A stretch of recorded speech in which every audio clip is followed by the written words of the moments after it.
નમસ્તે ખેડૂત મિત્રો, કિસાન સમાજ ચેનલમાં હું સુરેશ ગંગાણી આપનું હાર્દિક સ્વાગત કરું છું। ખેડૂત મિત્રો, મેહુલભાઈ અમૃતિયાએ ખેડૂતોને કેવી રીતે નુકસાન થાય છે તે સમજાવ્યું છે। તો આવો જાણીએ આ વિડીયોમાં આગળ તેઓ કેવી રીતે ખેડૂતને નુકસાન થાય છે તેની માહિતી આપે છે। પહેલા તો ખેતર લે જ નહીં, બરોબર, લે ને તો અડધી કિંમત ખોવાની। હવે આપણે ઉદાહરણ આપીને સમજી કે ભાઈ જેતપુર ગામના 5 ખેતર હે અને જેતપુર ગામની આપણા કૃષિ મંત્રી સાહેબે 30 લાખ વેલ્યુએશન કાઢેલી કે ધારો કે જેતપુરની 30 લાખ વેલ્યુએશન હોય તો આપણે 30 લાખ જ લઈ વીઘે, જાજી નથી લેતા, જાજી હે કોઈ, બરોબર। એટલે વીઘે 30 લાખ રૂપિયા આપણે કિંમત નક્કી કરી, બરોબર। દરેક 5 ખેતરની વીઘે 30 લાખ રૂપિયા કિંમત છે, લાઈન ટુ લાઈન ખેતર છે। એટલે હવે આ ખેતર છે ને, જે આજે ખાલી તાર વાળા બીજું, ત્રીજું અને ચોથું ખેતર, એ બીજું ખેતર છે 30 વીઘાનું છે, આ ત્રીજું ખેતર એ 10 વીઘાનું છે અને આ ચોથું ખેતર 20 વીઘાનું છે। આપણે થાંભલા વાળા છેલ્લા 2 ખેતર લેતા નથી। આ 3 તાર વાળા ખેતર મેં તમને વીઘા કીધા, બરોબર, 30 વીઘા, આ 10 વીઘા અને આ 20 વીઘા। હવે અત્યારે જેતપુરની બજાર કિંમત 30 લાખ હોય, બરોબર, તાર આવે એટલે એની કિંમત અડધી થઈ જાય એટલે વીઘે 15 લાખની નુકસાની। 30 વીઘા 15 લાખ રૂપિયાની નુકસાની એટલે 4.5 કરોડની નુકસાની આજની તારીખમાં। આ પ્રોજેક્ટ 25 વર્ષ રહેવાનો, સમજી લેજો।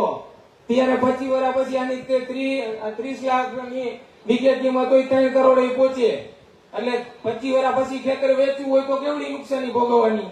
અત્યારે હાલની તારીખમાં આપણે વીઘે 15 લાખની નુકસાની ભોગવી એટલે 4.5 કરોડ રૂપિયાની નુકસાની 30 વીઘાના ખેતર વાળાને ભોગવવી પડે, 10 વીઘા વાળા ખેતર વાળાને 1.5 કરોડની નુકસાની ભોગવવી પડે અને 20 વીઘા વાળા ખેતરને 3 કરોડની નુકસાની ભોગવવી પડે। અને નવા પરિપત્ર પ્રમાણે સરકાર આપણે શું કહે કે બજાર કિંમતના 30% ઈ પણ આખા ખેતરના નહીં, બરોબર, કેટલા તો કે જ્યાં પટ્ટો નીકળે, જે જગ્યા રોકે એટલા ક્ષેત્રફળના ના, આપણે તો વીઘે 15 લાખ 30 વીઘામાં ભોગવવાની। એટલે આ પટ્ટાનું ક્ષેત્રફળ આજે 30 વીઘાનું ખેતર છે, એમાં કોરિડોર ROW 6 વીઘા કપાતે, બરોબર, ધારો કે આપણે 6 વીઘા કપાય, પછી આ 10 વીઘાનું છે એમાં 1 વીઘા કપાતે આ પટ્ટો આટલો, અને આ 20 વીઘાના ખેતરમાં 4 વીઘાનો કપાતે કોરિડોર। તો સરકાર આપણે જ્યાં 6 વીઘા કપાત થાય છે, બરોબર, એના માટે 30 લાખ રૂપિયા વીઘાની બજાર કિંમત છે, એના 30% એટલે વીઘે 9 લાખ રૂપિયા લેખે આ પટ્ટો જેટલો હોય, આ 6 વીઘાનો પટ્ટો છે તો 6 ગુણ્યા 9 લાખ એટલે 54 લાખ રૂપિયાનું વળતર આપે। નુકસાની 4.5 કરોડની સરકાર દે 54 લાખ નવા પરિપત્ર પ્રમાણે। એવી જ રીતે આ બીજું ખેતર 10 વીઘાનું છે, એમાં 1 વીઘો ROW માં જાય, કોરિડોરમાં જાય તો 9 લાખ રૂપિયા, બજાર કિંમત 30 લાખના 30% એટલે 9 લાખ રૂપિયા 1 વીઘો, 1 ગુણ્યા 9 એટલે આના 9 લાખ મળે। નુકસાની 1.5 કરોડની, વળતર 9 લાખ। અને ત્રીજું ઉદાહરણ છે, આપણે આ કોરિડોર 4 વીઘા જગ્યા રોકે છે, બરોબર, એના વીઘે 9 લાખ રૂપિયા તમને સરકાર નવા પરિપત્ર પ્રમાણે આપે, 9 ગુણ્યા 4 એટલે 36 લાખ। નવા પરિપત્ર પ્રમાણે સરકાર 36 લાખ દે, નુકસાની 3 કરોડ।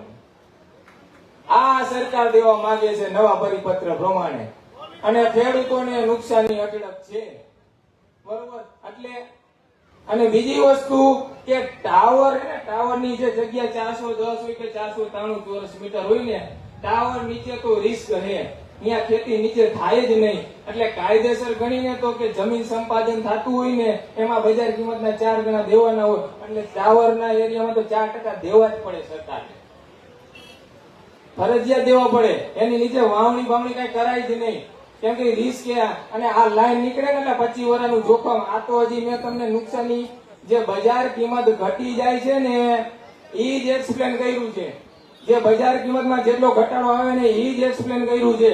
હજી જીવનું જોખમ એની કિંમત કોણ ચૂકવશે 25 વર્ષ સુધી?